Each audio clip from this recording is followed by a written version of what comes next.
Muchas gracias a Yuris nuevamente por la oportunidad y por la convocatoria para la presente noche.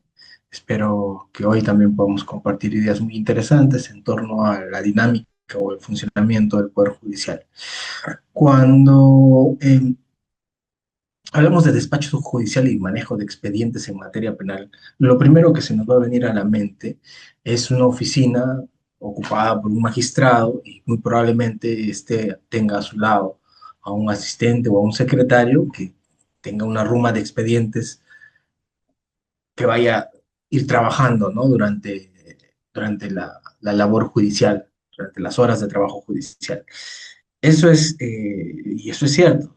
La mayoría de despachos están compuestos básicamente por un juez, un asistente de juez, un técnico que asiste al asistente del juez y por ahí un personal administrativo o jurisdiccional adicional que coadyuva con las funciones. Esa es la formación básica, por así decirlo, de un despacho judicial, sea en materia civil, sea en materia penal, sea en materia contencioso administrativo.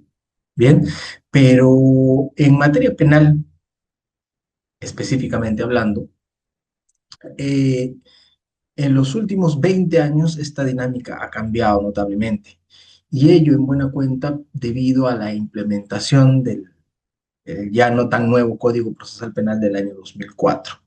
Y es que hasta antes de la vigencia o de entrada en vigencia paulatina de dicho código, que por cierto se ha terminado de implementar ya a nivel nacional hace un par de años, 3 o 4 años aproximadamente, regía los procesos penales bajo los cauces del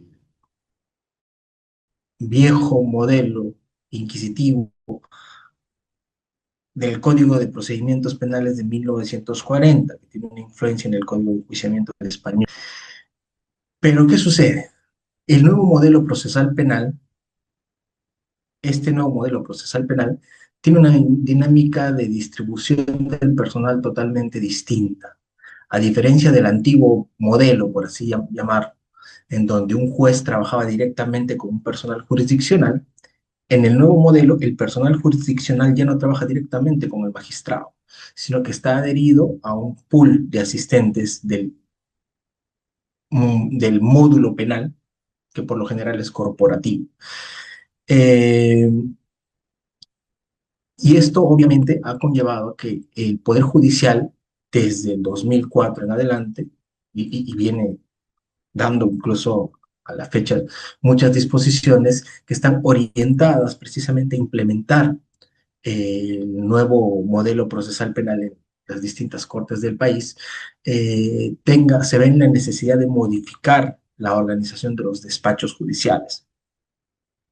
Les repito, ya no se habla de un asistente de juez en el sentido de subordinación inmediata, sino que el asistente del juez ya está adscrito nominalmente a un módulo que está a cargo de no necesariamente un abogado, puede ser un administrador de profesión, pero que cumple funciones de administrador del módulo. Entonces, hoy lo que voy a hacer es más o menos aproximarlos a esa dinámica que no solamente tiene una parte operativa, que es la que vamos a ver la parte final de la exposición, y esto es la dinámica del manejo de los expedientes, cómo es que se tramita un expediente ante un juzgado de investigación preparatoria, ante un juzgado unipersonal, un juzgado penal colegiado, una sala superior, Corte Suprema, sino la etapa anterior, esto es la implementación de esa dinámica, que no tiene que ver con que no tiene que ver con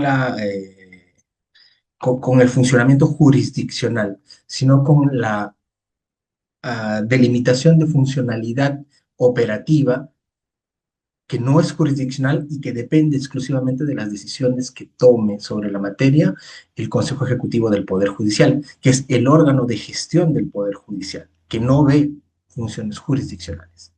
Bien, entonces, antes de pasar a ello, he considerado importante hacer, seguramente algunos de ustedes ya conozcan de estos principios, hacerles conocer o refrescar la memoria sobre los conocidos o denominados principios de Bangalore, que fueron desarrollados en el año 2006 por la Oficina de las Naciones Unidas. Todos saben que las Naciones Unidas es un organismo de alcance de todo el globo que se ha encargado en transcurso desde su creación en 1948 en adelante, de emitir documentos internacionales a modo de convenios que vinculan a los estados en distintos aspectos. En materia penal destacan la Convención de Naciones Unidas para las Sustancias Psicotrópicas de 1987, la Convención la Convención de Palermo de finales de los 90, la Convención contra la Corrupción de inicios del 2002-2000.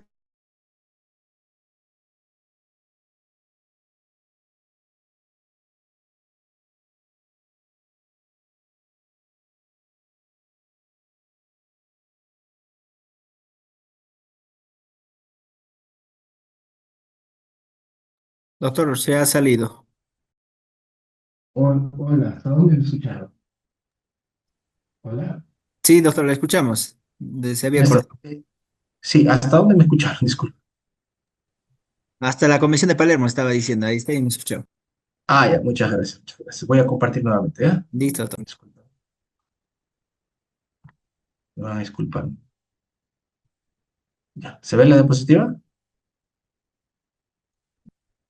Sí, ¿se ve cuando paso la diapositiva?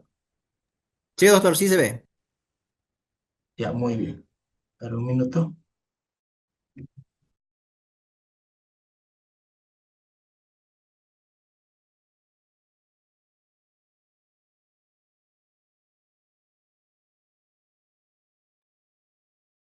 Ya, muy bien. Como les decía, las Naciones Unidas se han preocupado siempre por emitir documentos, modo de convenios internacionales, para regular ciertas actividades o ciertas relaciones sociales, o ciertos fenómenos sociales, como básicamente en materia penal, destacan muchos instrumentos, como mencionaba, el de sustancias psicotrópicas de finales de los 80, el de criminalidad organizada de finales de los 90, o el de corrupción de funcionarios de inicios del año 2000. Es famoso triángulo de convenios, que son conocidos como convenio de Palermo, convenio de Mérida y convenio de Viena, que son importantes en materia penal. Y en el 2006, las Naciones Unidas se preocupó por abordar el asunto de no solamente de las Naciones Unidas, hasta ahí había dado muchas normas vinculadas a la forma en la que los estados deben entender ciertas dinámicas sociales, pero en esta ocasión consideró necesario también establecer un conjunto de principios que deben ser observados por quienes administran justicia. Esto es por los jueces. Estos son una serie de principios dirigidos a los jueces para que en el desarrollo de la función jurisdiccional observen ciertas conductas para con ello evitar que se cuestione su quehacer jurisdiccional.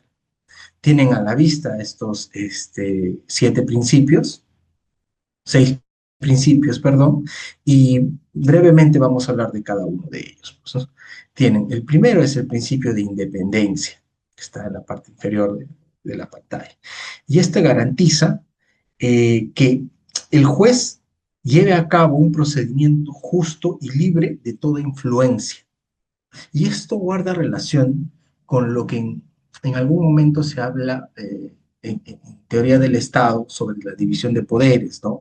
La, la necesidad de que toda decisión que se vaya a tomar desde el Poder Judicial esté ajena o no se vea influenciada por ejemplo, el Poder Ejecutivo o el Poder Legislativo. ¿Mm? Este es lo que en su momento propuso Montesquieu, que es válidamente aceptado hasta el día de hoy. Tenemos también el principio de imparcialidad, y esto ya guarda relación estrictamente con eh, descartar de que el juez al momento o durante el desarrollo de un proceso y al momento de emitir una decisión, eh, no tenga, no, no esté contaminado o no tenga una idea preconcebida o no tenga algún juicio de valor que condicione la toma de una decisión en específica. Y sobre esto es importante tener en cuenta de que el Código Procesal Penal prevé 2 figuras para que precisamente impiden que un juez que pueda ver condicionado su actuar, eh, termine perjudicando indebidamente a una de las partes. Y esas figuras se les conoce como, técnicamente hablando, como recusación o inhibición. Recusación cuando, por ejemplo, eh, vamos a suponer de que en un caso en el que yo pueda ser el juez, esté resolviendo el asunto de XY que están involucrados en agresiones mutuas, ¿no? Y resulta que X detecta de que yo tengo una relación muy cercana con Y porque tal vez un pariente suyo, en, no sé, un pariente suyo tiene un vínculo sentimental con mi persona. Entonces, a efectos de evitar cualquier posibilidad de cualquier sesgo de mi parte, lo que haría, ¿no? Quien detecta esta posible situación, quien detecta esta situación que generaría una posible duda sobre imparcialidad de mi persona, podría plantearme una recusación. Claro que la recusación tiene causales específicas que están en la ley, pero pues lo importante en todo caso es de destacar de que el Código Penal permite, el Código Procesal Penal o la ley procesal permite que se eviten dudas de la imparcialidad a través de mecanismos, ¿no? Legalmente establecidos. Luego encontramos el principio de integridad. El principio de integridad lo que exige es que el juez durante el cumplimiento de sus funciones, durante la realización de actos de administración de justicia, eh, actos jurisdiccionales, explaye o de él se desprenda un comportamiento adecuado y correcto. Tiene que ver con esa apariencia, ¿no? Que el juez tiene que ser, no solamente ser, sino también parecer una persona intachable. También tenemos el principio de corrección, que está vinculado al principio de integridad y tiene que ver también con la apariencia del juez. Y, por ejemplo, lo importante de este principio de corrección es que incluso está vinculado a, a exigir en el juez un control sobre su comportamiento más allá del despacho. Por ejemplo, yo sé que podría ser discutible, pero no es recomendable, ¿no? Desde mi experiencia en el Poder Judicial, de que un magistrado almuerce con abogados que se dedican al litigio, penal sobre todo, ¿no? Para mí, bueno, yo me he formado por lo menos en esa línea de carrera y es una práctica que yo evito aun cuando tengo amigos que se dedican a esas actividades. ¿Por qué? Porque, uno, que no hay necesidad; dos, que ese acto podría generar cierta suspicacia más allá de que de por medio exista o no un proceso. Entonces, para evitar precisamente ese tipo de suspicacias o ese tipo de comentarios, el juez lo que debe es mantenerse al margen y mantener es un comportamiento correctivo en todo momento, ¿no? Más allá, fuera del despacho. Como es importante resaltar que esto siempre va a ser discutible, ¿no? Porque finalmente, pues, un juez es honesto, va a ser honesto más allá de que puede establecer algún tipo de relación amical con alguien que se dedica al litigio. Eh, lo cierto es que ya en la práctica se han visto que por llamadas o por almuerzos o por fotografías, muchos magistrados han sido sancionados, ¿no? Entonces, si se sabe qué es lo que puede suceder, es mejor evitar. También tenemos el principio de igualdad, y es que ante un tribunal o ante el juez, todas las partes deben ser tratadas de la misma forma y de la misma manera. Yo recuerdo mucho que cuando inicié en el Poder Judicial, eh, era una práctica muy usual, digo, porque ya no sucede así, era una práctica muy usual para los que trabajamos en procesos con reos en cárcel, que llegar muy temprano a la corte coger nuestros expedientes, descender al sótano y esperar la movilidad para trasladarnos al penal. Entonces, eh, iban también en la movilidad no solamente los jueces del tribunal, yo trabajaba en un tribunal superior en aquella época, sino también iban en la movilidad el fiscal y el defensor público, ¿no? Y quiera o no, se generaba un ambiente de confraternización, ¿no? Porque pues, era muy temprano, el tramo era un poco largo, el tráfico era terrible y se generaba cierta afinidad, cierta amistad entre las partes. ¿Y qué sucede con el abogado litigante, por ejemplo, que iba directo al penal? Él no tenía esa oportunidad de poder lidiar, de poder tratar con el fiscal o con los magistrados. Entonces, en algunas ocasiones yo escuché, perdón, de esa incomodidad, de ese fastidio, ¿no? Por parte de abogados litigantes que manifestaban, ¿no? Que no se veía bien e incluso afectaba el derecho a igualdad, la posibilidad que tenían los abogados, defensores públicos o los fiscales de poder conversar con los magistrados antes de la realización del juicio. Claro, eso fue hace muchos años, se habla más o menos 15 años atrás, pero disculpe, estoy recuperando un proceso bronquial. Eh, lo cierto es que a la fecha eso se ha erradicado por completo, porque bueno, ya en la práctica las diligencias casi todas son virtuales y no es necesario que las partes se desplacen a los penales, ¿no? ¿Qué más? ¿Qué otro principio tenemos? También tenemos el principio de competencia y diligencia.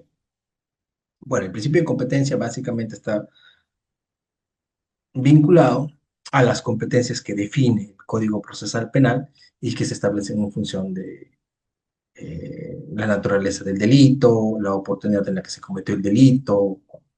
En materia civil es más claro esto cuando hablamos de competencia por jurisdicción, por cuantía, por materia. En materia penal las competencias son un poco más complicadas de entender porque si estamos en un caso de flagrancia, será competente o tendrá jurisdicción el juez que ve procesos de flagrancia. Si hablamos de eh, casos donde el delito involucra una pena por debajo de los 6 años, será de competencia de un juzgado unipersonal. Si la pena es superior a 6 años, será de competencia de un juzgado colegiado. Estas básicamente están reconocidas por la ley. Y la diligencia tiene que ver con las obligaciones que tiene el juez para promover el curso o impulsar de manera exitosa el proceso penal. Y bien, luego de hablar de estos principios, he considerado importante que conozcan de que en el Poder Judicial, dentro del Consejo Ejecutivo del Poder Judicial, cuyo reglamento se aprueba a través de la Resolución Administrativa 284-2016, se reconoce la existencia de una unidad de despacho judicial. El artículo 22 señala, ¿no?, que esta unidad se va a encargar de coordinar, impulsar, canalizar, controlar y efectuar el seguimiento de la ejecución de los proyectos orientados a la mejora en la gestión del despacho judicial, que son formulados por la Gerencia General y las Cortes Superiores. ¿Por qué es importante esto? Es que no se trata solamente de creer o pensar de que una vez que un juez es designado por la Junta Nacional de Justicia o en el caso de un supernumerario por la presidencia de la Corte de determinado distrito judicial, lo único que va a hacer esta persona es sentarse dentro de una oficina y esperar que le lleguen los expedientes. No, no, no. El Poder Judicial es un órgano bastante, es un poder del Estado en principio, pero en su estructura es un órgano bastante complejo. Y para organizar esa complejidad operativa es que se han identificado necesidades urgentes. Y para atender a esas necesidades es que se han creado unidades. Y en materia penal, en todas las materias, está la unidad de despacho judicial. Y en materia penal vamos a encontrar un equipo técnico institucional que se encarga únicamente, por ejemplo, de la implementación del Código Procesal Penal. Entonces, como bien leen ustedes en la diapositiva que tienen a la vista, son la gerencia general y las cortes las que se comunican a la unidad de despacho judicial y les dicen, oye, tenemos problemas con ciertos despachos, por favor, dinos qué podemos hacer para solucionarlo. O por ejemplo, oye, se ha convertido en un órgano jurisdiccional que antes veía temas civiles, ahora va a haber temas laborales. ¿Qué hago con carga en materia civil? ¿No? Entonces, el Consejo Ejecutivo emite una decisión al momento de la conversión y la competencia de esos casos que antes eran, esos casos civiles que están dejando de ser conocidos por este juez, indica el Consejo Ejecutivo del Poder Judicial quién será el juez que de ahora en adelante va a conocer esos casos. En materia penal no es muy frecuente esto, pero sí en materia civil o en materia laboral, que es donde se desactivan con mucha frecuencia los transitorios. Y en materia penal no hay buena cuenta juzgados transitorios, como sí los hay en otras especialidades, ¿no? Entonces, esta unidad del despacho judicial lo que busca es atender esas necesidades, establecer estrategias para poder coadyuvar con el normal desarrollo, desenvolvimiento y ejecución de los despachos durante el ejercicio jurisdiccional del juez que está a cargo o que está comandando, piloteando dicho despacho. Pero todas estas necesidades se canalizan siempre a través del Consejo Ejecutivo del Poder Judicial. Ustedes tienen a la vista, no sé si espero que puedan verlo con la misma claridad que yo en este momento, pero ustedes tienen a la vista un, un organigrama de cómo es que opera un módulo básico de justicia. Como ven, hay cuatro institutos, hasta cinco instituciones en la parte superior que en materia penal se activan cada vez que una denuncia que se ha formulado ante la policía o ante el Ministerio Público es luego llevada ante el Poder Judicial. Por ejemplo, eh, ¿qué sucede si una persona denuncia el día de hoy una un caso de abuso sexual? ¿Correcto? Esta persona acudirá a la Fiscalía Provincial Mixta, ¿ya? ¿Y el Ministerio Público qué va a hacer? Obviamente, lo primero que hará es disponer de que la víctima sea examinada por un médico legista. Entonces, oficiará al Instituto de Medicina Legal, que también depende del Ministerio Público. Pero se sabe también de que si se detiene inmediatamente a la persona que va a ser investigada, el Ministerio Público comunicará de dicha detención al Ministerio de Justicia. ¿Para qué? Para que a través de la Defensoría de Oficio se designe un defensor público que asuma la representación de esta persona en caso no cuente con un abogado libre de su libre elección. Ahora, ¿qué sucede si la víctima tampoco tiene asesoría legal? Acudirá a un consultorio también que depende del Ministerio de Justicia, o tal vez no del Ministerio de Justicia, pero sí del Ministerio de la Mujer, ¿no? Ahora hay centros de emergencia mujer, por ejemplo.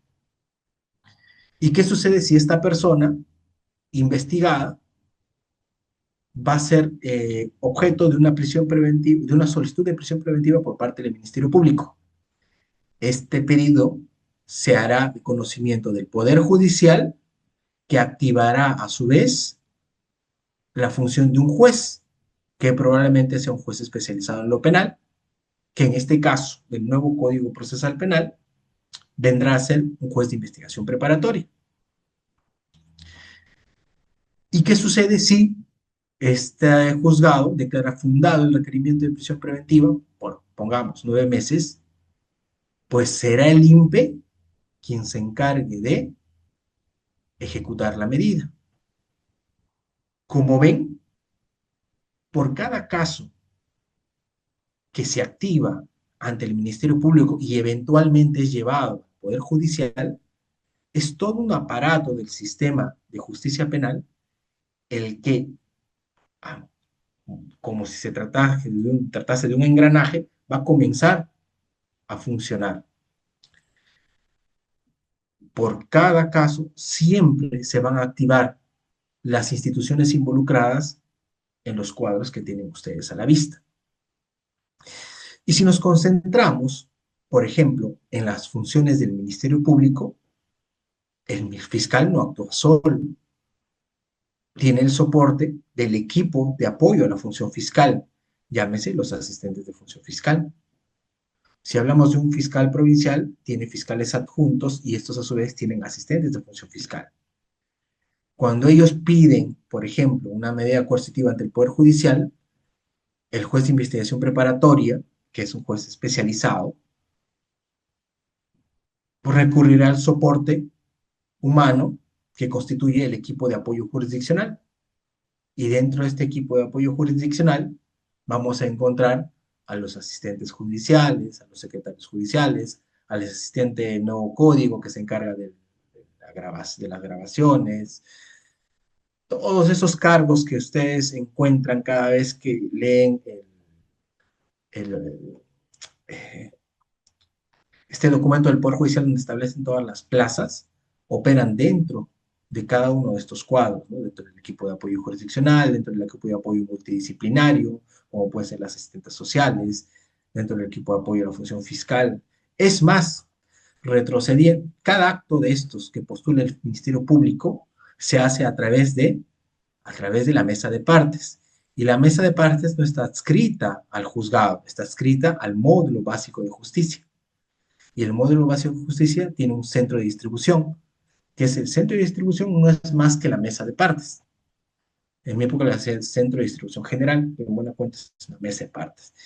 Y dentro de esta mesa de partes tienes personal de atención, de recepción, de distribución, tienes personal de archivo, sala de lectura, notificadores.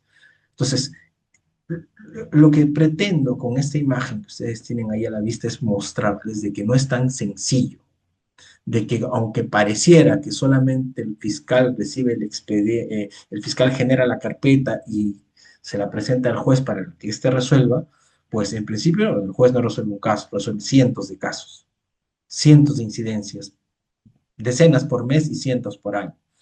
Y dos, que no es solamente el trabajo del juez, esto es un trabajo en equipo en la que es muy importante el soporte que brindan el personal jurisdiccional que no es juez que no es juez.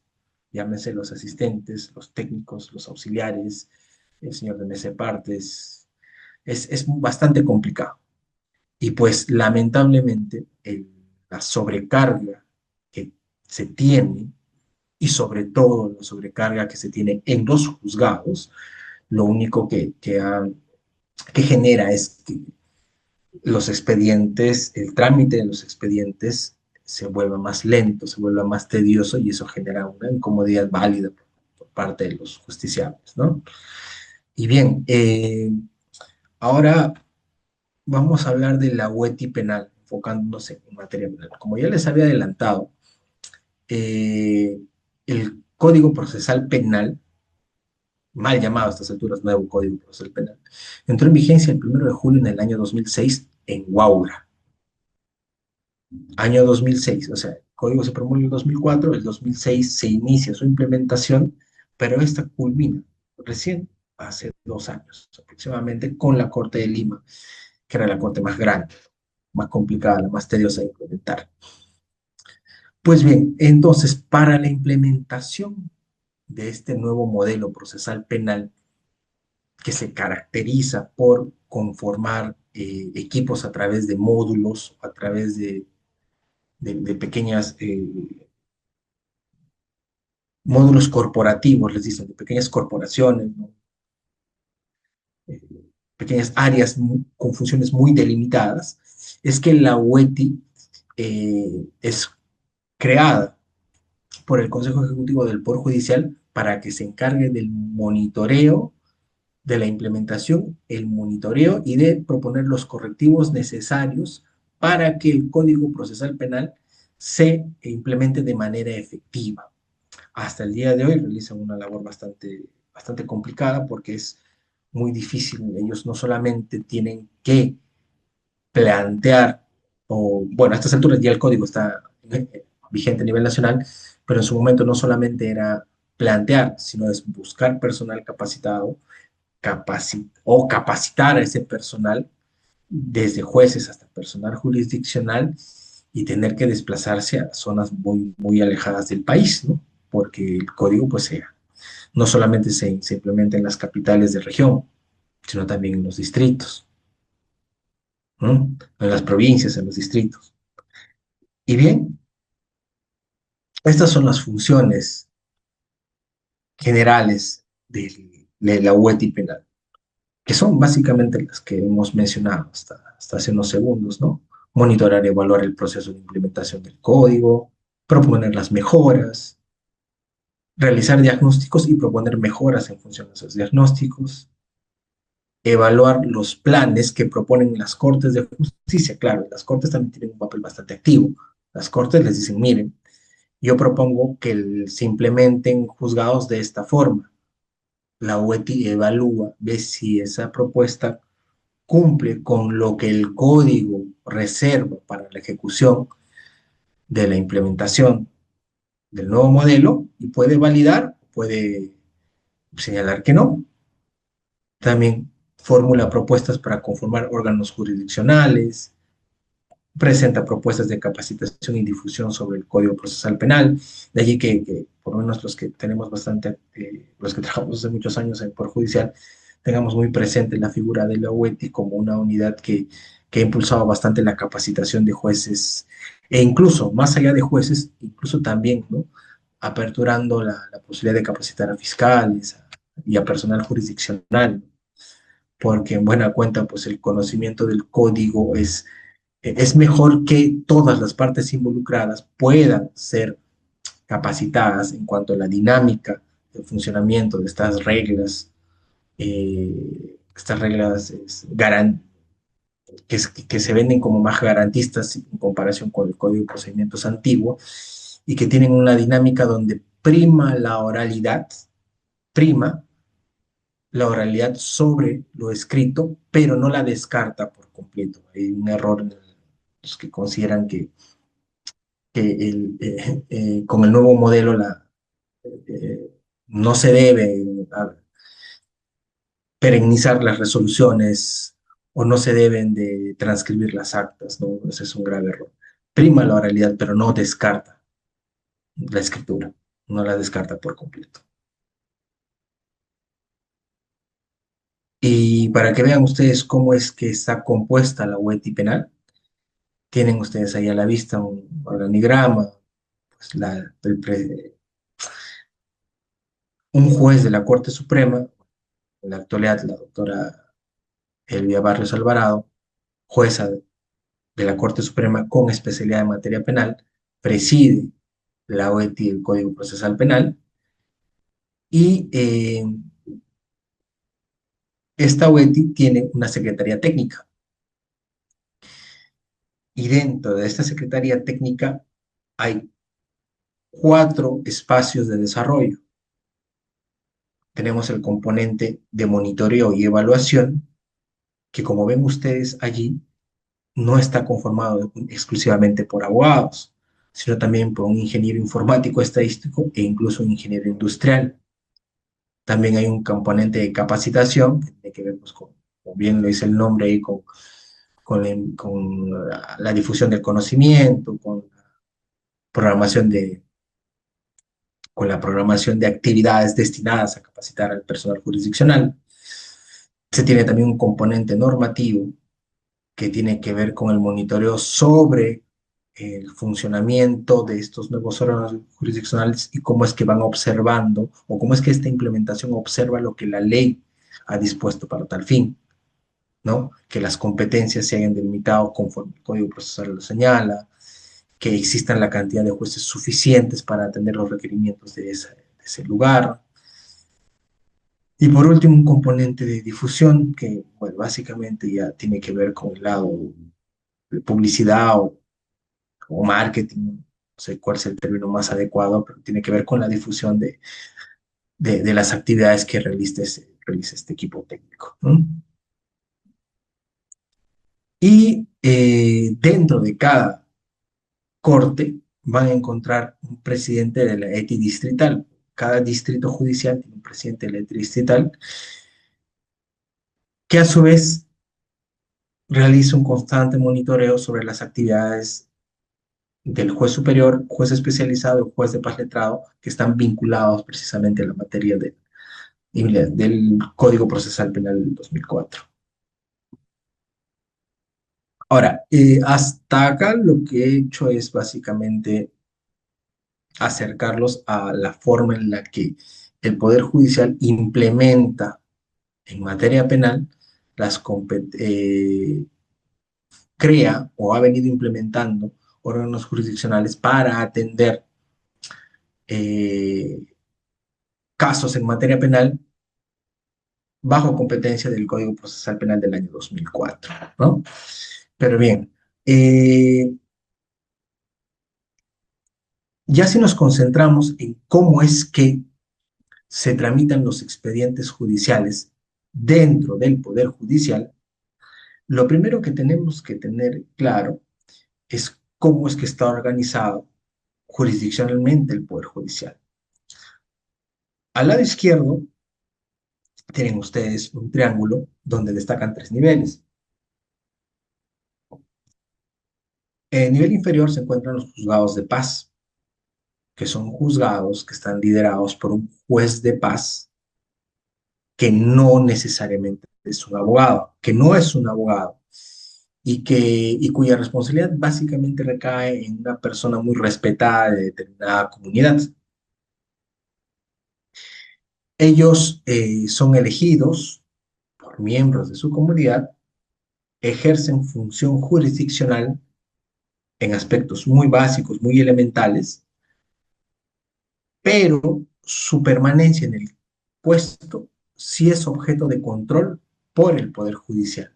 Es más, cuando un juez de paz incurre en una falta del reglamento de jueces de paz, es sometido a un procedimiento disciplinario y eventualmente puede ser destituido. Y esa decisión la toma en última y definitiva instancia la Sala Plena de la Corte Suprema de Justicia de la República. Entonces, no es que la labor del juez de paz esté exenta de control. No, no, no, no. La Corte Suprema controla que estas personas, dentro de las competencias, o dentro de la jurisdicción que les es reconocida y las competencias que les son suministradas, ejerzan pues de manera adecuada la justicia en determinada área geográfica. En el segundo nivel vamos a encontrar a los juzgados especializados y mixtos y juzgados de paz letrado. ¿Por qué ellos están en un solo nivel? Porque ellos están adscritos a una Corte Superior de Justicia. Por ejemplo, en Lima tenemos juzgados de paz letrado, que son liderados o capitaneados por jueces que sí son abogados. En ese sentido, los jueces de paz letrado dentro de la carrera judicial son el primer cargo de juez o jueza que le puede ser reconocido a una persona. No es necesario que comiences como juez de paz para llegar a ser juez supremo, pero en un mundo ideal, pues sería, sería bastante meritorio, ¿no? Que alguien que haya comenzado como juez de paz termine siendo juez supremo, que hay algunos que sí han seguido esa ruta, por ejemplo. Entonces, por sobre los jueces de paz, vamos a encontrar a los jueces especializados y mixtos. Jueces especializados porque ellos, cuando fueron nombrados por la Junta Nacional de Justicia, ganaron o consiguieron una plaza con una especialidad específica. Por ejemplo, existen jueces con especialidad en delitos de violencia de género o jueces con especialidad en materia de lavado de activos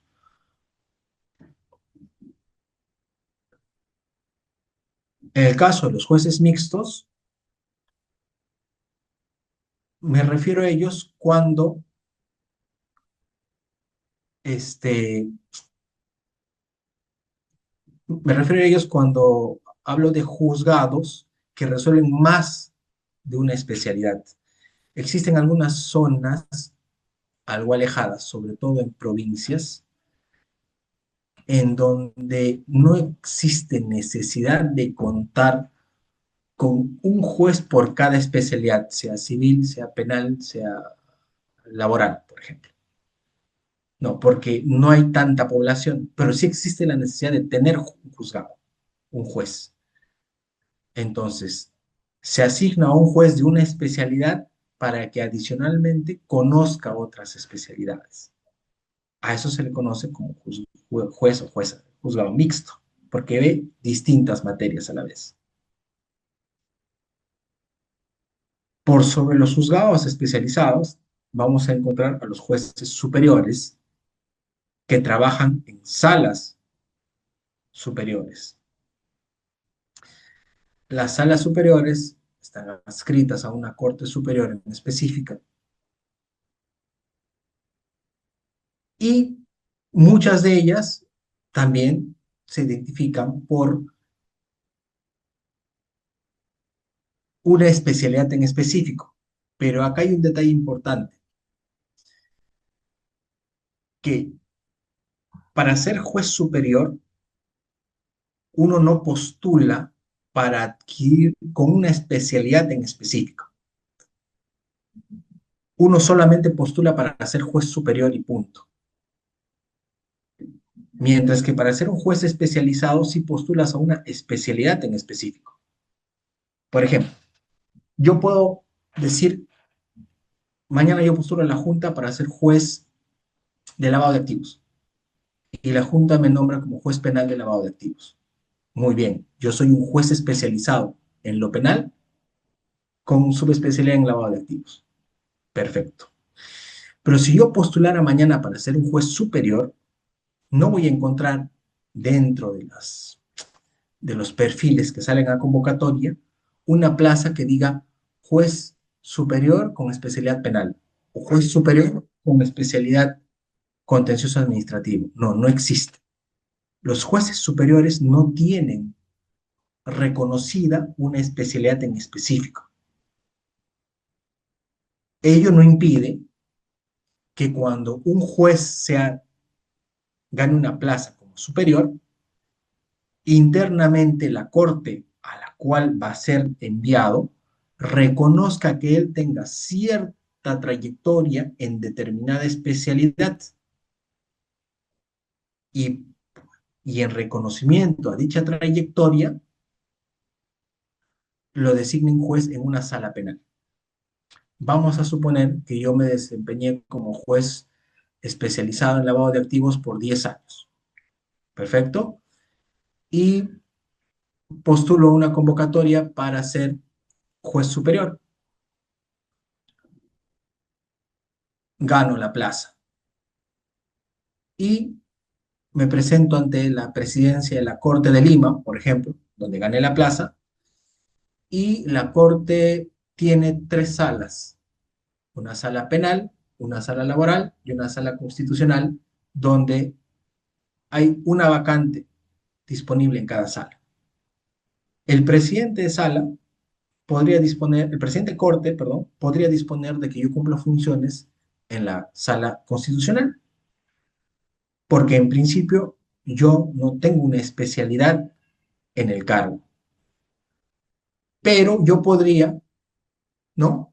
Tratar de persuadir al presidente y decirle, señor presidente, yo sería más útil en una sala penal porque por 10 años he ocupado un cargo en materia penal.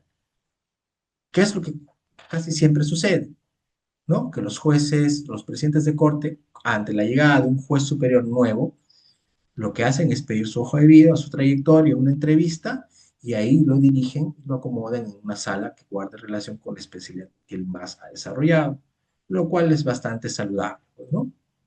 Como se dice la vieja frase, zapatero a tu zapato. Eh, y sobre las salas superiores, ya vamos a encontrar a las salas supremas.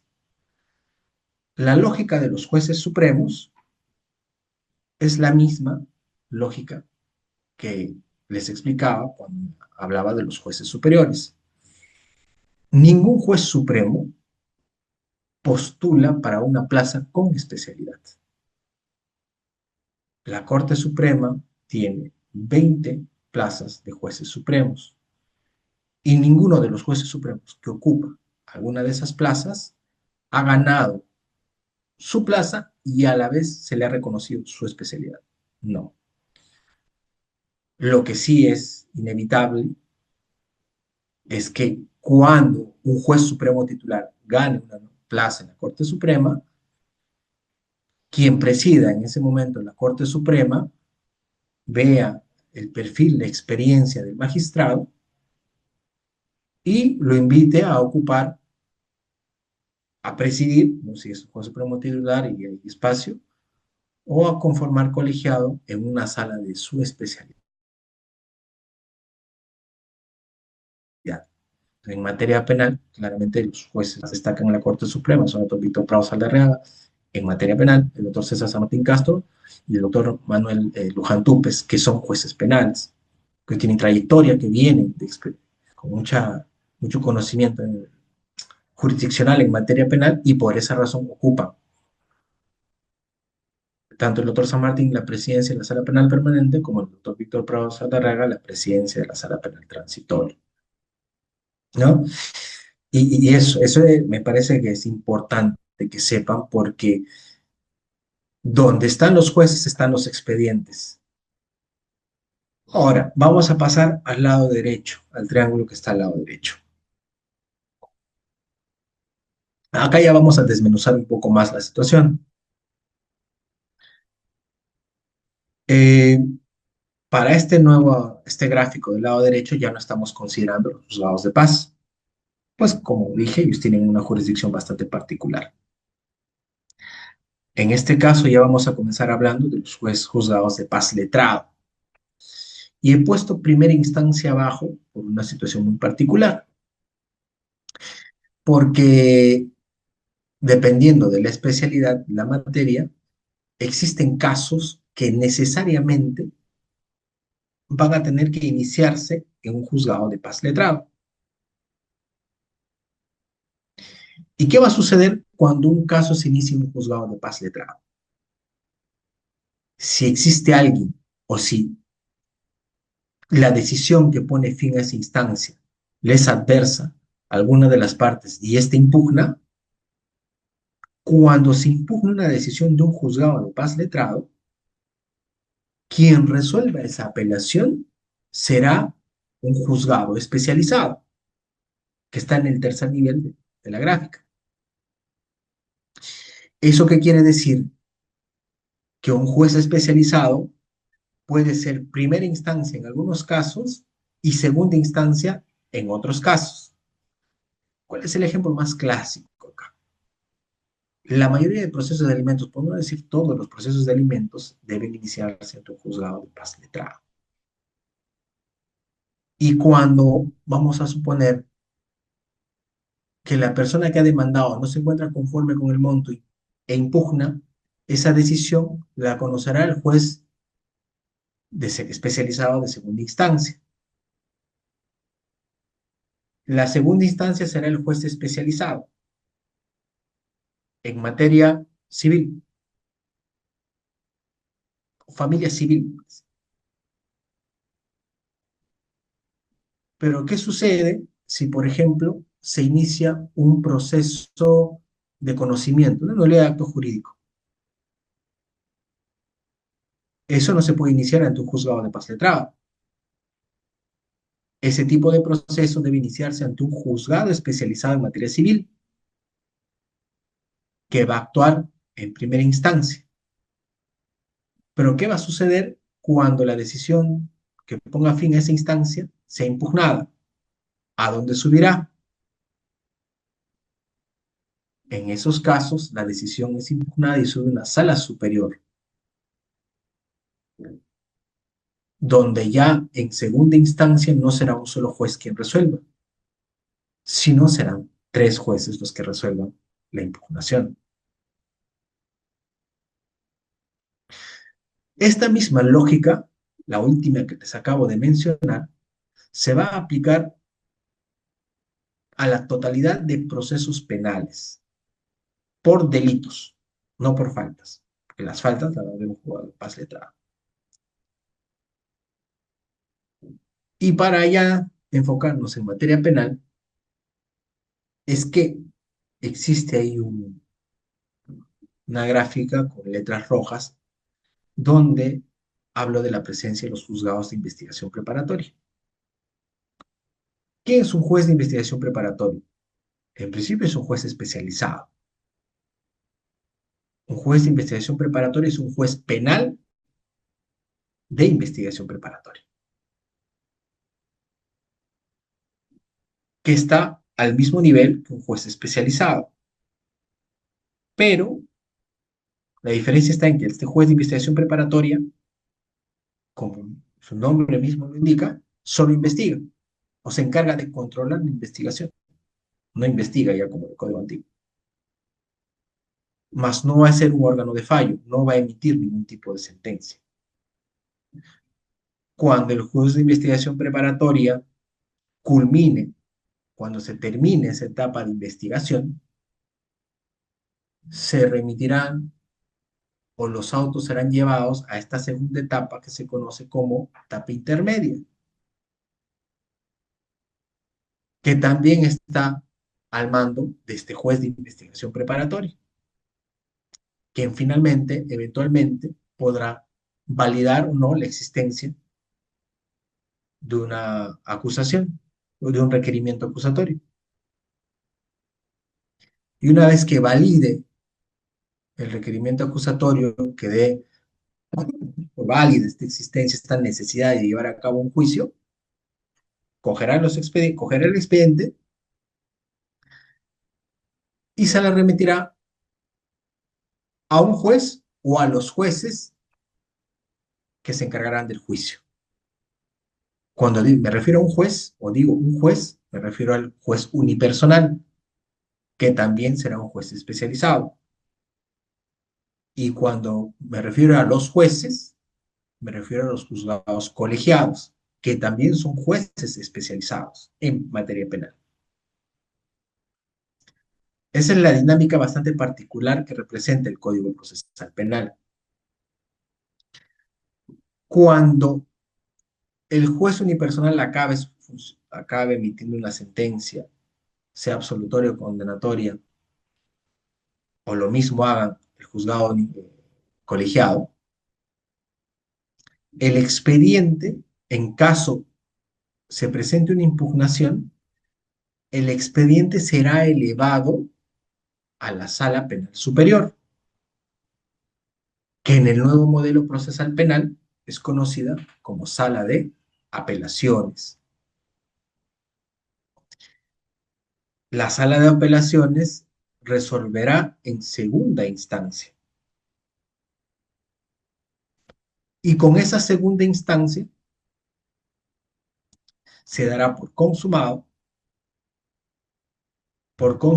esa garantía de pluralidad a la que se refiere la Constitución. Y es importante esto. La Constitución utiliza el término pluralidad, pero pluralidad, como bien lo menciona el nombre, hace referencia a varias etapas, a varios momentos, a más de uno, incluso a más de dos. Entonces, para entender a qué se refiere el legislador con pluralidad, debemos entender esta norma completando su interpretación desde una lectura convencional con lo que señala la eh, Convención Interamericana de los Derechos Humanos, que establece como una garantía de toda persona de que la decisión que le cause un agravio, un gravamen, pueda ser revisada por un tribunal superior. Entonces, cuando hablamos de pluralidad, siempre esta se va a cumplir cuando toda decisión haya agotado dos instancias y nada más dos instancias. ¿Y por qué enfatizo en ello? Por lo siguiente. ¿Qué sucede con la decisión de la sala superior que confirmó, por ejemplo, la condena a una persona por delito de violación sexual? Pues esta persona condenada por tan aberrante delito, lo que muy probablemente hará será cuestionar esa sentencia a través de un recurso de casación. Y es que en la práctica se lee con mucha frecuencia de que se aluda al recurso de casación como un derecho que está protegido por la pluralidad de instancias. Y pues ello no es así. Como les acabo de mencionar, la pluralidad se refiere a aquella garantía por la cual toda decisión es objeto de pronunciamiento en dos instancias. Y si un juzgado liderado por un juzgado, por tres jueces, un juzgado colegiado liderado por tres jueces especializados en materia penal, condenó a este señor, que luego impugnó la decisión, subió a una sala penal de apelaciones. Esta sala penal superior de apelaciones confirmó la sentencia condenatoria, pues con esas dos decisiones de primera y segunda instancia se cumplió con otorgar al recurrente, se cumplió con observar esa garantía de pluralidad de instancias. Y entonces, ¿qué es la casación? Y es que la casación, como bien lo indico allí, es una instancia excepcional, no es un derecho. La casación o el acceso a la Corte Suprema es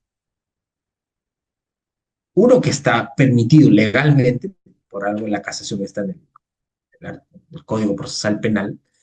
Dos, que hay dos modalidades de casación que están habilitadas legalmente, la casación ordinaria y otra la casación excepcional, pero para que la Corte Suprema decida traer el caso, no basta con cumplir lo que la ley exige, tanto en el planteamiento de una casación ordinaria como en el planteamiento de una casación excepcional, sino que sobre todo la Corte Suprema debe considerar de que existe la necesidad de que ese caso en particular sea atendido, no solamente porque vaya a tener un efecto trascendental en lo ya decidido anteriormente, llámese revirtiendo la condena, lo cual es poco probable, sino sobre todo porque va a tener un impacto sobre, con la forma o sobre la forma en la cual se vienen resolviendo casos similares.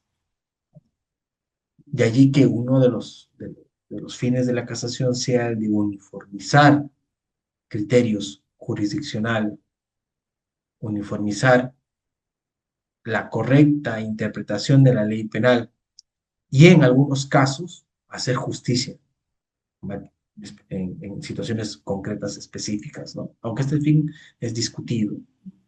Igual siempre se menciona porque hay casos límites que en ocasiones se han aumentado pronunciamientos.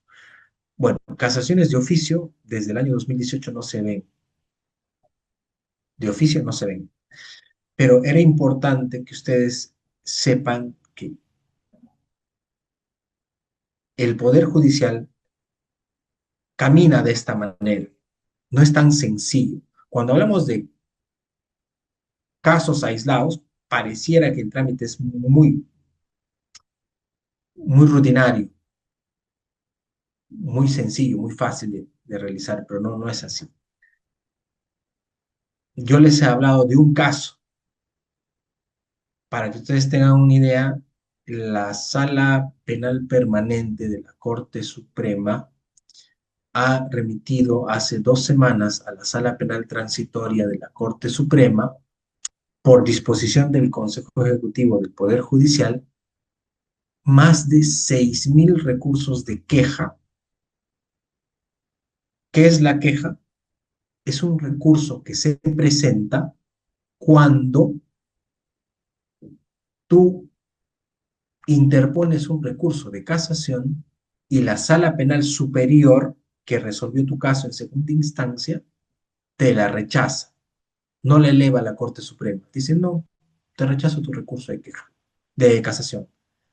Entonces, la ley penal establece un recurso palanca que se llama recurso de queja de derecho para que la Corte Suprema pueda ver si ese recurso de casación estuvo bien o mal desestimado. Son 6.000 recursos de queja que han sido remitidos a modo de descarga. 6.000 recursos. Muy aparte de los recursos de casación que sí fueron debidamente elevados y que están siendo examinados en este momento por la Sala Penal Permanente. Pues bien, a ver, sigamos. Ahora, voy a hablarles, ya esto es ya para ir cerrando pues, la parte operativa, por así decirlo, el día a día de los que trabajamos en el Poder Judicial.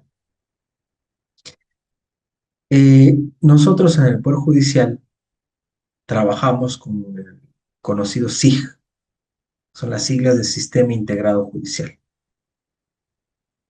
A través de este sistema, nosotros podemos seguir el flujo, el trámite de un expediente. En realidad este sistema no es muy antiguo. Si no me equivoco, si la memoria no me falla, este sistema se ha implementado, me parece que a finales de la primera década de este siglo, o sea, hablamos del año 2009, 2010, 2011 en adelante. ¿Y cómo se controlaban los expedientes antes? Pues antes no había SIG, antes acudíamos al famoso tomarrazón, cuaderno enorme, enorme, enorme, grande, que estaba en la mesa de partes y en donde el secretario de mesa de partes, cada vez que se movía el expediente a una determinada área, tenía que escribir a mano el motivo por el cual se desplazaba el expediente, la razón, cuándo retornaba el expediente y cuál era el trámite que continuaba o que debía continuar, que debía realizarse. Uf, con eso se ha trabajado, imagínense, más de 100 años, hasta fines del año 2010, donde se implementó este sistema, que es muy útil, sí, y cuya utilidad ha sido más notoria durante la pandemia, ¿no? Donde el Poder Judicial se vio la necesidad de acelerar la implementación de la firma digital, porque, ¿qué sucede?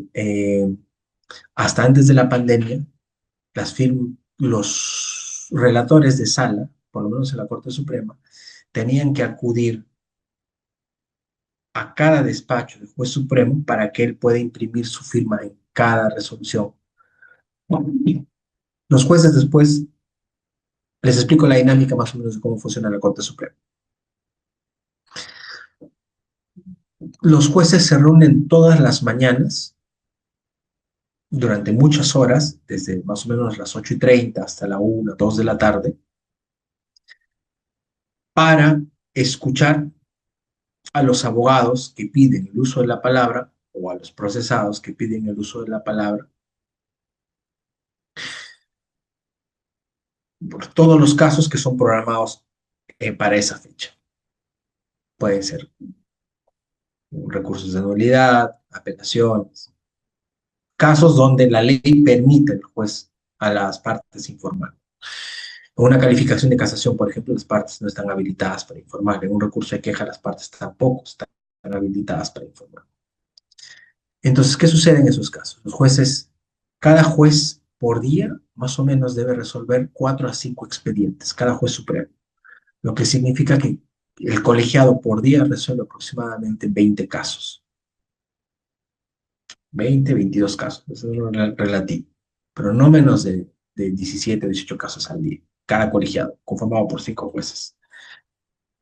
Entonces, días antes de que se resuelvan los casos, los expedientes son llamados al despacho para que el secretario haga una revisión muy superficial del expediente, identifique cuáles son las cuestiones más importantes a debatir y días antes del informe alcance al juez supremo un informe jurídico, ¿no?, sobre el origen de esa incidencia o de la materia que se va a ventilar, la base fáctica, la base jurídica y los posibles escenarios a presentarse.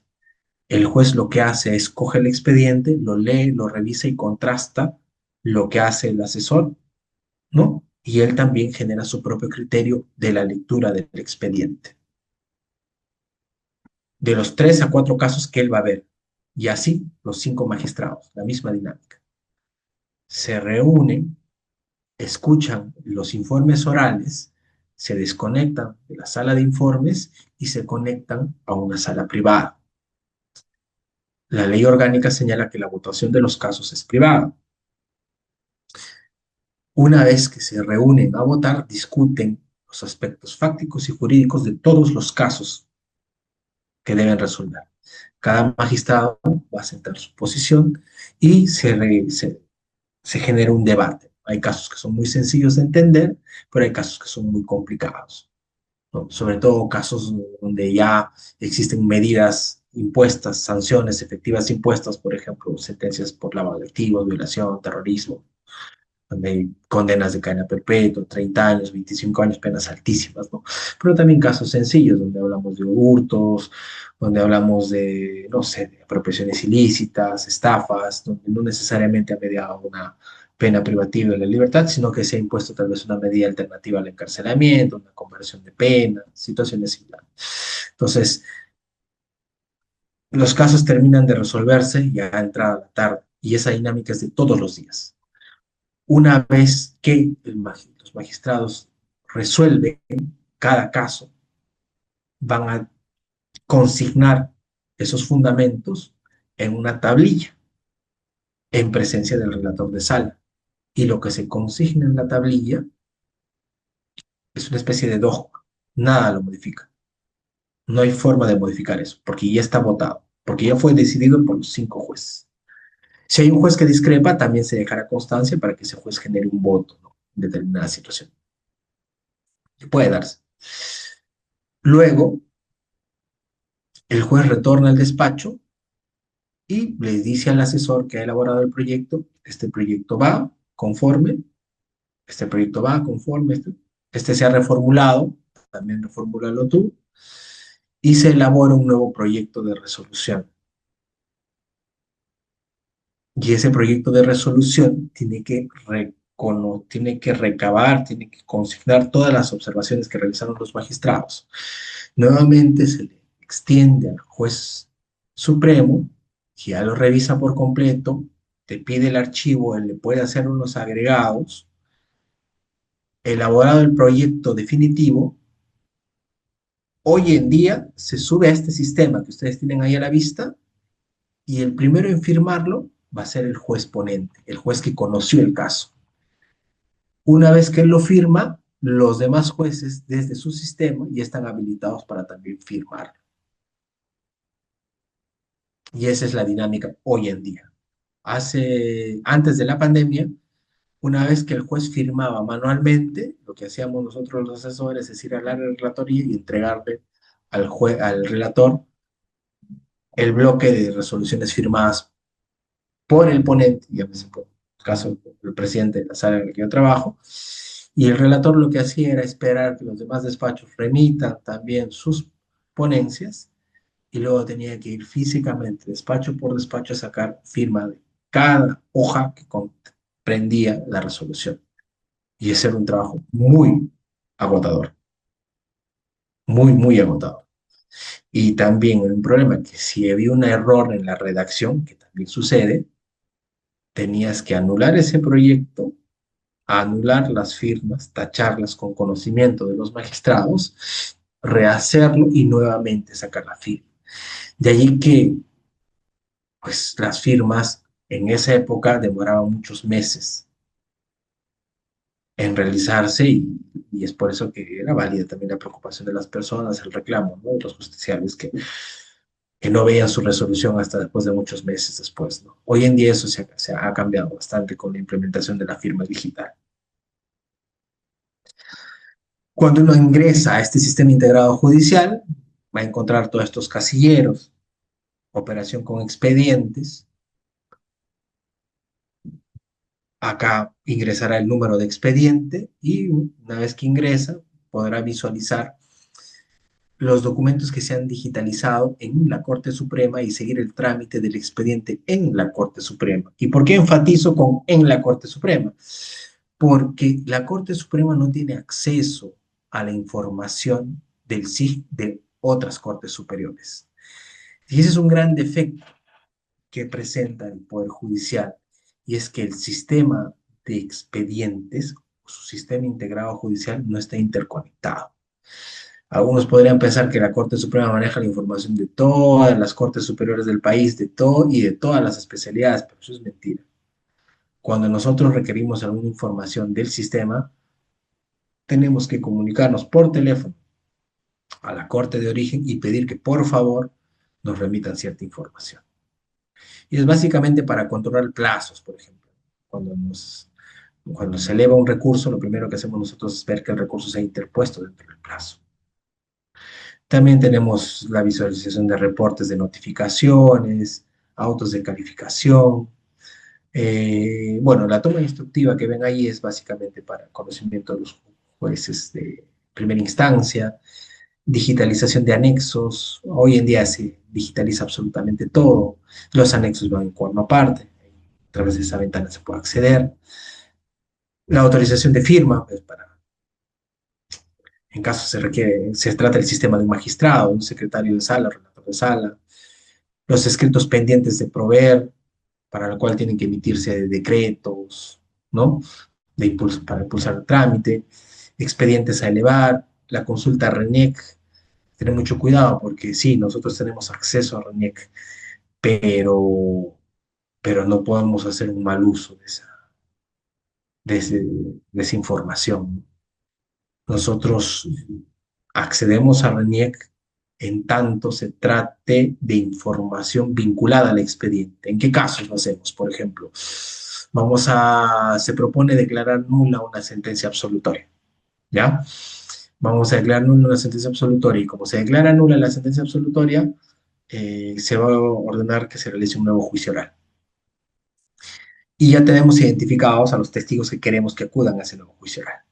Entonces, para no ser torpes, lo que hacemos es verificar que al momento de la elaboración de ese proyecto, todos esos testigos estén con vida. Para eso ingresamos a la RENIEC, porque hace muchos años se dio el caso lamentablemente, pues la Corte Suprema citó a un testigo que había fallecido. Entonces, pues eso generó mucha, mucha confusión y mucha risa, ¿no? Porque no era posible que se esté citando a alguien que ya había fallecido. Entonces, para evitar ese tipo de incidencias, lo que hacemos es consultar a la RENIEC. O para ver, por ejemplo, la edad de los imputados, ¿no? Para ver si corresponde aplicar la responsabilidad restringida o no. Eh, Básicamente es para hacer consultas sobre el caso en específico y no sobre el estado civil de algún personaje famoso, de algún político importante, ¿no? Eso está descartado.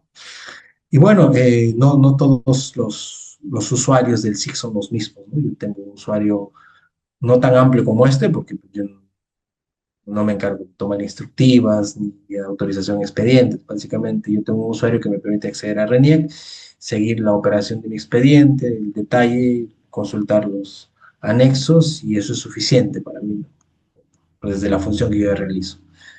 Pero, en cambio, un relator, un secretario tienen funciones más amplias.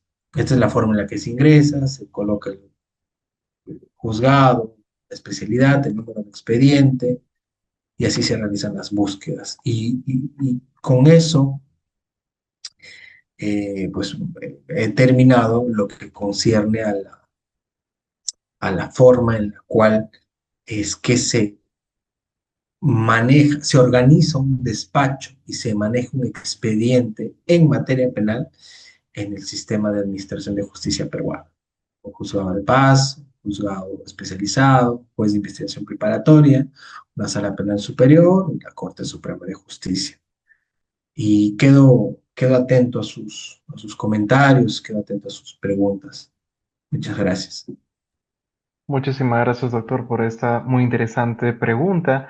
Y en esta medida vamos a comenzar con la ronda de preguntas, estimados participantes. Vamos comentándoles que pueden participar por los medios tanto escritos como orales. Es decir, primeramente pueden, en este caso, colocar su pregunta en el chat de la sesión y también pueden enviarlo al chat interno, como algunos colegas lo han enviado. Asimismo, pueden levantar la mano en la plataforma, como yo lo estoy haciendo en esta oportunidad, con la finalidad de poder darles el uso de la palabra. Perfecto, vamos primero con las preguntas del canal interno. Vamos con las siguientes preguntas de las demás redes sociales que se está retransmitiendo la sesión.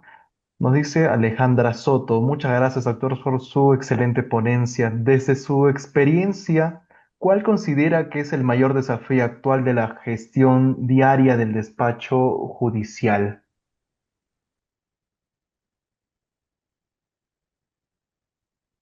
Ah, hola, ¿se me escucha? Sí, ahora sí, doctor. Hola, ya.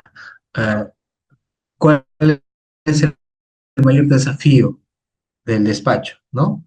Mira, en el día a día, por lo menos desde donde yo estoy, pero hablando con un poco de experiencia, me ha tocado trabajar en juzgados y en salas, creo que eh, existe sí, y, y es válida la preocupación de las personas y la queja por el retardo en la administración de justicia, pero también hay algo que no se toma en cuenta y mucha mala fe de las personas al momento de presentar escritos. Y no tanto en materia penal, sino sobre todo en temas civiles, laborales o contenciosos administrativos, donde se presentan muchos escritos que requieren por mandato del código una respuesta en un plazo no mayor de 48 horas, pero son tantos los escritos que es imposible manejar tanta carga. A veces se presentan escritos con la única finalidad de evitar, por ejemplo, que los expedientes pasen de un área específica a otra que ya va a poner fin al proceso, planteándose recursos maliciosos, cambiando de domicilio, cambiando de abogado, alegando nulidades. Y eso es algo que no se le reconoce, y eso es algo cuya responsabilidad no es del Poder Judicial, sino de las partes que están involucradas en el proceso. Entonces, por más de que exista mucho presupuesto para generar más empleo y para contar con más personas en el Poder Judicial, mientras no se erradiquen algunas malas prácticas, lamentablemente la justicia eh, no va a terminar de ser esa justicia célere que todos esperan. Algo de responsabilidad tiene el Poder Judicial, sí, pero a ver, nunca me voy a olvidar que en el año 2011, 12, comenzaba en el Poder Judicial, recién me tocó, me asignaron como personal de apoyo a un juzgado de contencioso administrativo que estaba ubicado frente, no sé si sigan ahí, pero está frente al Hospital Rebagliati, en el segundo nivel de un edificio cuyo primer piso había muchas funerarias. Me recuerdo mucho porque arriba olía a Formol bastante. Eh, y recuerdo que en una visita que hizo la OCMA, ¿no? O la ODECMA, así como se le llamaba al órgano de control en esa época, encontró que un asistente de juzgado tenía más de 2.000 escritos pendientes de dar trámite. 2.000. Claro, eso ya es un abuso.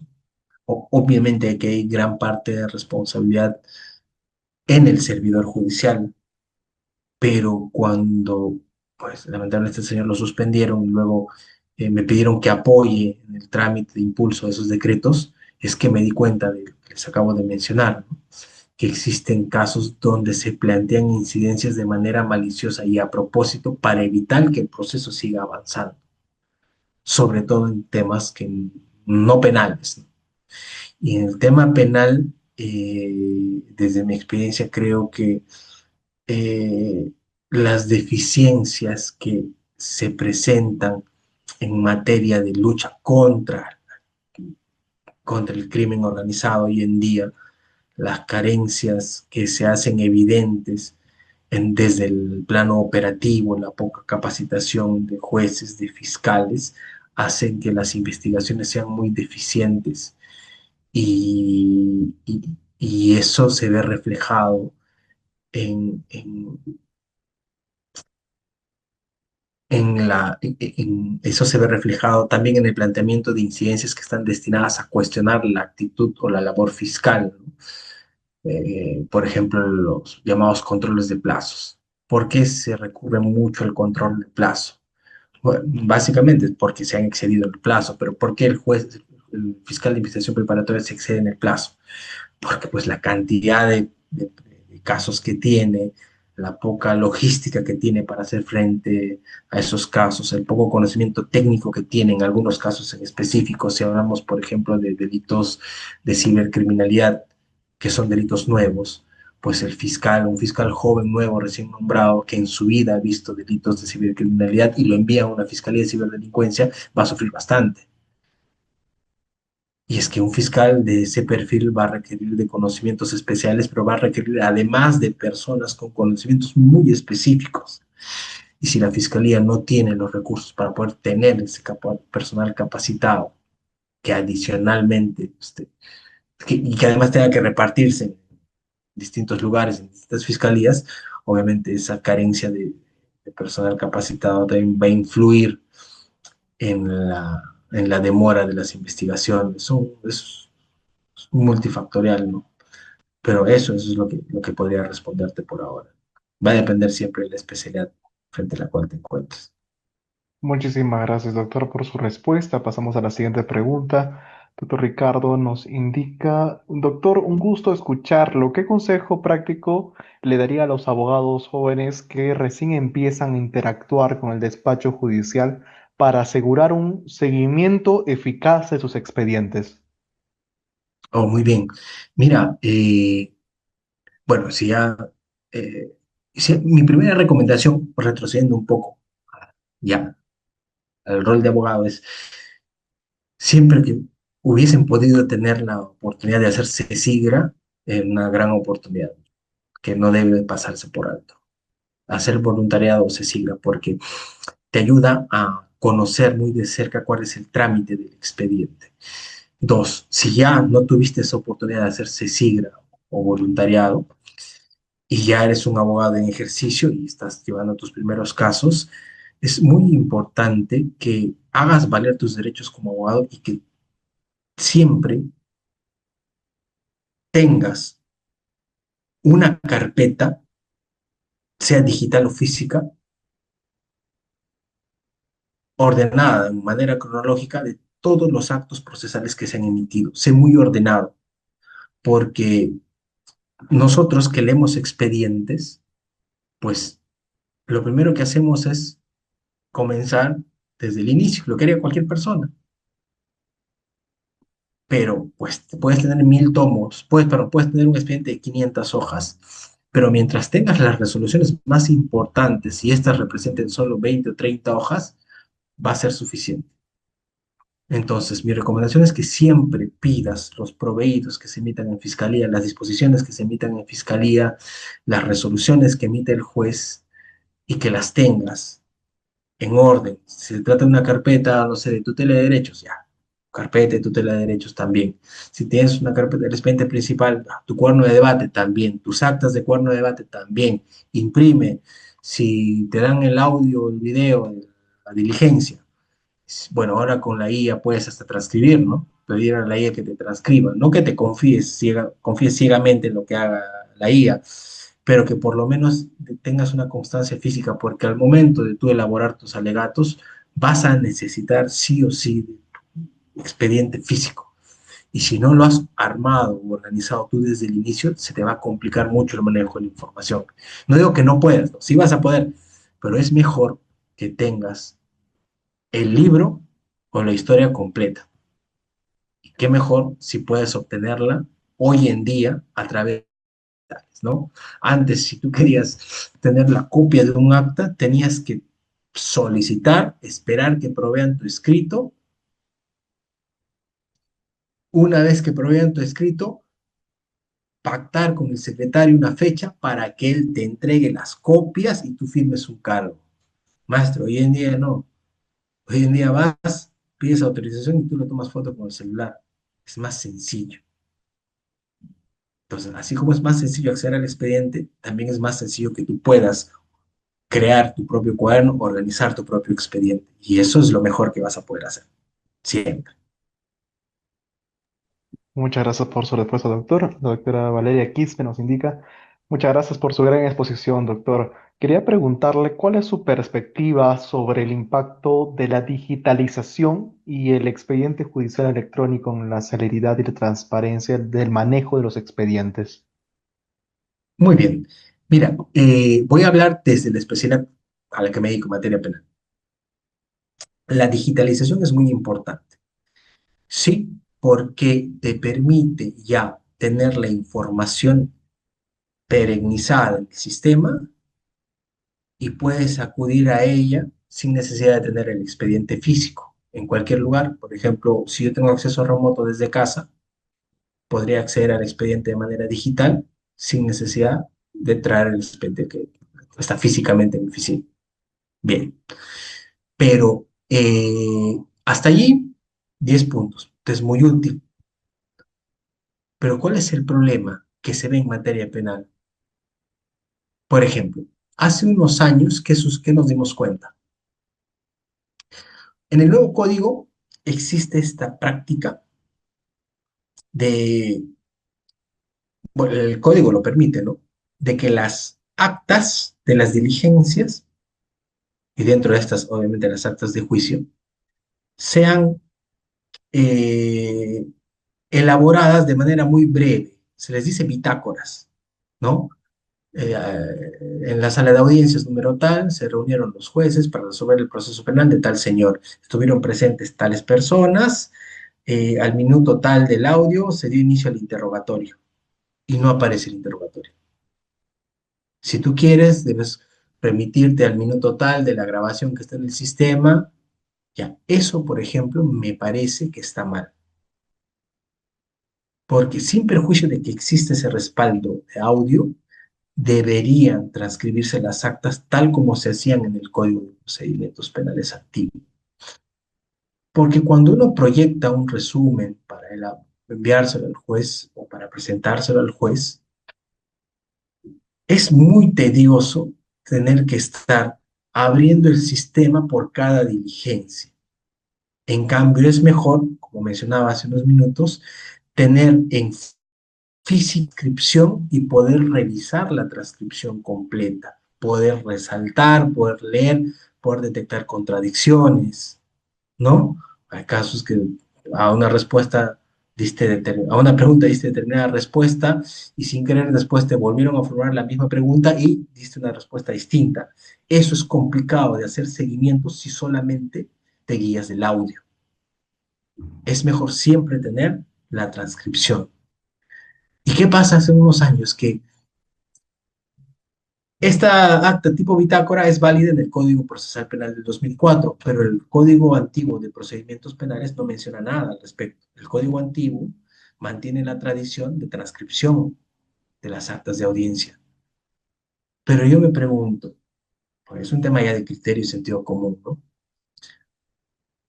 Pues tal vez en un proceso de robo donde hay un agraviado, un acusado, no hay ninguna dificultad, ya pues podría validar de que puedas implementar esas nuevas permisiones que te da el nuevo código al antiguo código, pero no puedes hacer eso si estás resolviendo un caso de derechos humanos. No puedes hacer eso si es llevado adelante más de 100 audiencias de juicio y no puedes decir en 50 actas, oye, por si acaso, el contenido de esta acta está en audio y video. El contenido está, Son casos de derechos humanos donde han acudido cientos de testigos. Muy probablemente los agraviados ni siquiera estén con vida, porque los casos de derechos humanos que tiene el Poder Judicial están vinculados a la época, al periodo comprendido entre los años inicios del 80 y fines de los 90.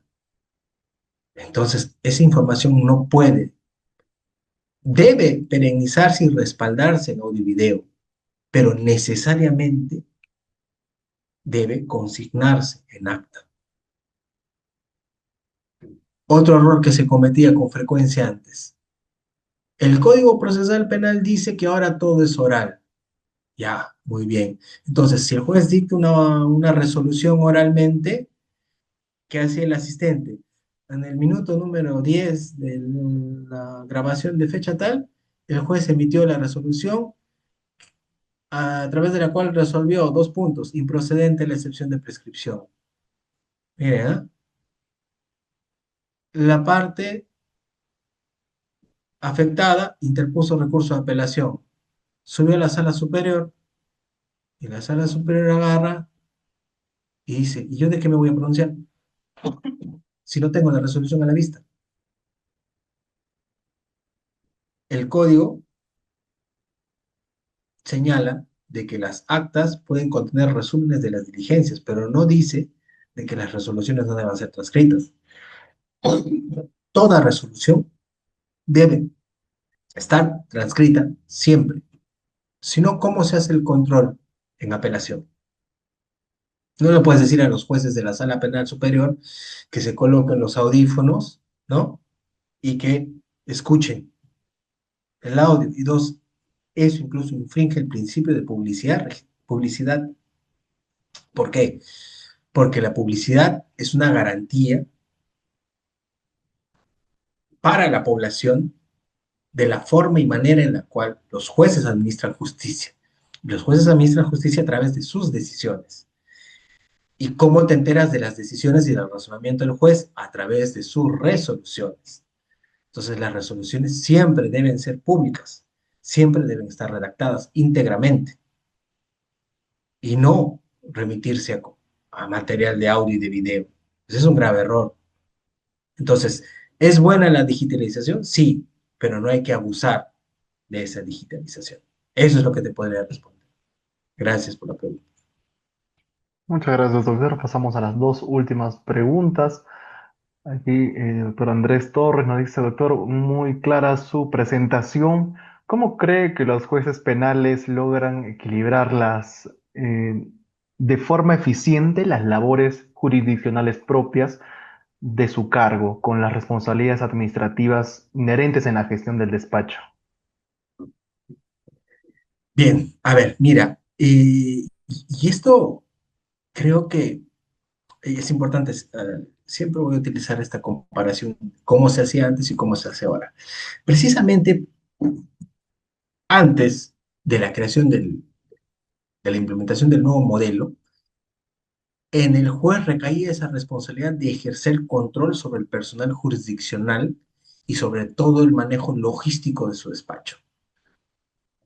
Si el juez tenía, si el personal que despachaba con el magistrado, el asistente, tenía problemas en su contrato, el juez tenía que encargarse de resolver ante la presidencia o ante la Oficina de Recursos Humanos el problema del contrato del asistente.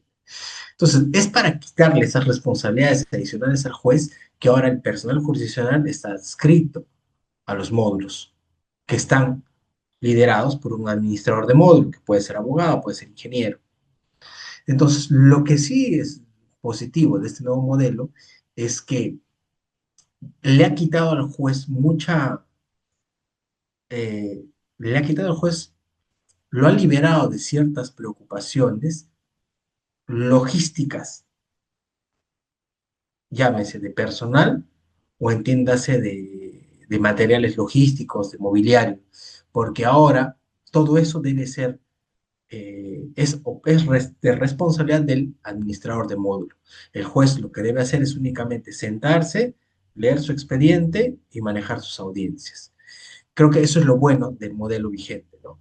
En la Corte Suprema no sucede así, porque la Corte Suprema tiene un manejo distinto. La Corte Suprema, los asesores, por lo menos nosotros sí estamos vinculados directamente al magistrado.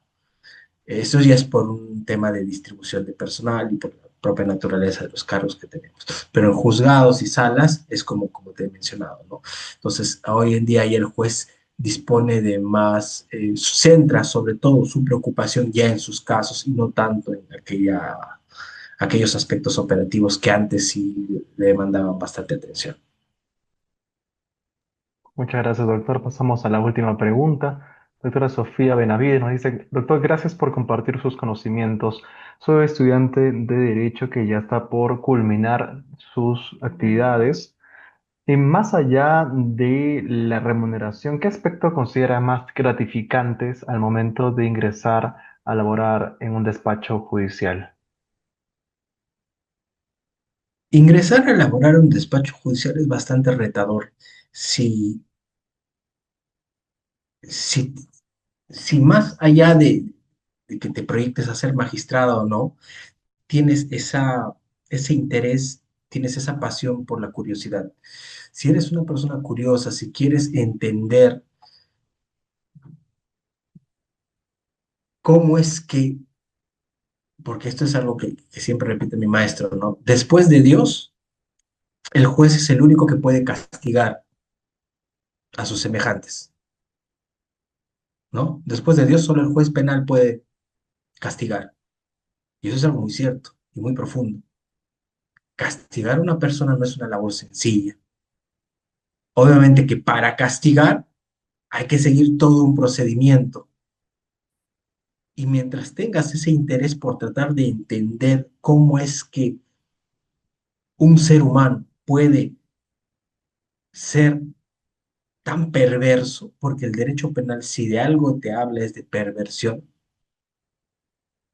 suena feo, pero es cierto. O sea, el derecho penal puede ser muy rico y muy nutritivo intelectualmente hablando. Entender la dogmática penal, entender el lado procesal penal es muy bonito, pero si lo ves en el fondo, el derecho penal es un fenómeno, porque en buena cuenta se tratan de personas encarcelando o sancionando o persiguiendo a otras personas. Y el crimen es un fenómeno social que daña, que lastima. Yo siempre tuve ese interés por el crimen en general, ¿no?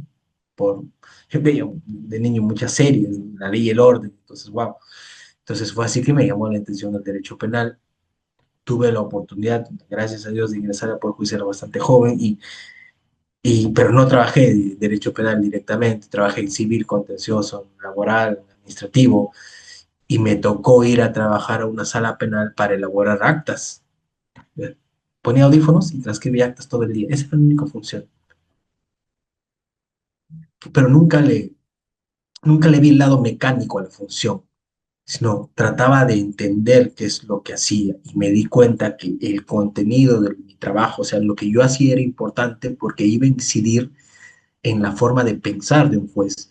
Cuando yo resumía una declaración de un testigo, no solamente era la declaración de un testigo que iba a quedar plasmada en un documento, sino que lo que podía decir ese testigo iba a tener influencia en la decisión que iba a tomar el juez y que eventualmente iba a conllevar a la atribución de responsabilidad penal de alguien que muy probablemente vaya a terminar en prisión y que muy probablemente termine en prisión el resto de su vida, porque por lo menos yo me formé en unas órganos jurisdiccionales que ven reos en cárcel, y los que están en reos en cárcel están precisamente porque han cometido delitos graves. Yo me he formado viendo sobre todo casos de robo violentos, muy violentos, que involucran muertes, y casos de violación sexual de menores de edad, que son casos terribles, que te muestran pues un lado de perversión, de degeneración terrible de la naturaleza del ser humano,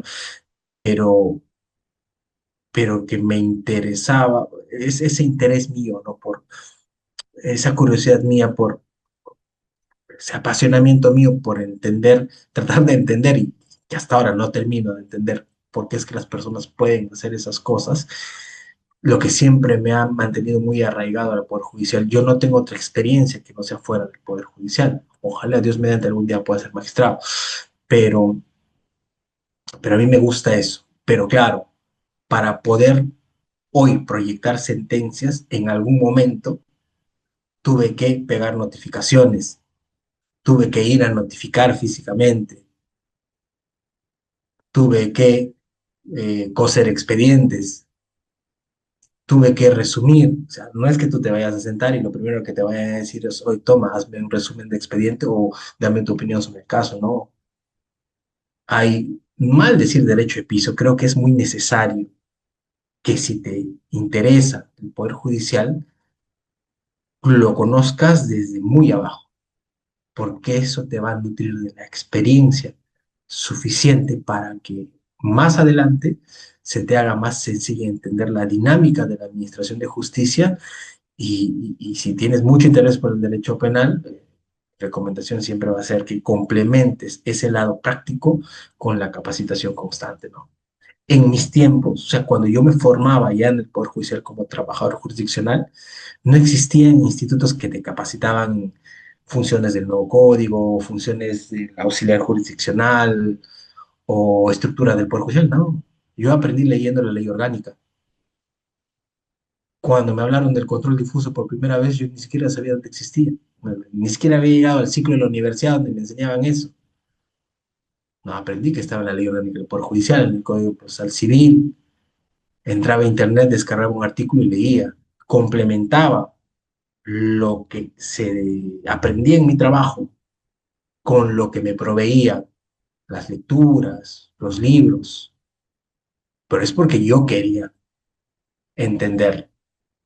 Vas a encontrarte con gente que te va a tender una mano y te va a explicar, que va a tener paciencia para sentarse y explicarte, pero también con otros que por distintas cosas, distintos factores o circunstancias, te van a decir que no tienen tiempo. En esos casos, lo único que te va a quedar por hacer es fajar y no rendirte, seguir preparándote, seguir capacitándote. Ten mucha iniciativa. Si te encargan algo, hazlo. Siempre que sea algo legítimo, algo legal, algo bueno, algo lícito. En el Poder Judicial, si algo falta, es mano de obra. Siempre hay algo que hacer. Siempre. Eso es lo que te podría recomendar. Muchísimas gracias, doctor, por estas valiosas recomendaciones también por parte de su experiencia. Y en esta medida hemos culminado la presente sesión. En principio, felicitando al doctor Pierre Antonio Robles Cuestas por esta magnífica sesión denominada Funcionamiento del Despacho Judicial y Manejo de Expedientes. Doctor, algunas últimas palabras para despedir esta sesión, por favor. Hola, bueno, gracias por acompañarme esta noche, gracias por sus preguntas, porque me permiten, al absolverlas, permiten recordar muchos pasajes de mi experiencia en el Poder Judicial. Eh, si están acá, es porque tienen curiosidad y eso, y ya los pone delante de cualquier otra persona. ¿Me entienden? O sea, aplaudan a ustedes mismos por estar acá, no por escuchar, sino porque seguramente de acá se llevarán algo o se quedarán pensando en algo. Si les gusta el derecho penal, hoy en día hay mucha investigación pública de fuente abierta, no necesitan comprarse libros, basta con que descarguen algunos artículos. eh, Olvídense, si quieren entender cómo funciona el Poder Judicial, tienen muchos manuales. La página web del Poder Judicial está muy bien implementada, es muy didáctica. Olvídense, creo que hay mucho material, hay mucho que explotar. No hay excusas para no familiarizarse con el Poder Judicial hoy en día. Es una institución más que un poder, es una casa también para mí, porque pues me he formado ahí, soy un bendecido y espero poder seguir ahí muchos años más. Y espero que cruzarme con algunos de ustedes en cualquier momento por ahí. Y bueno, gracias a Juris nuevamente por la invitación para esta noche y espero verlos pronto. Cuídense bastante.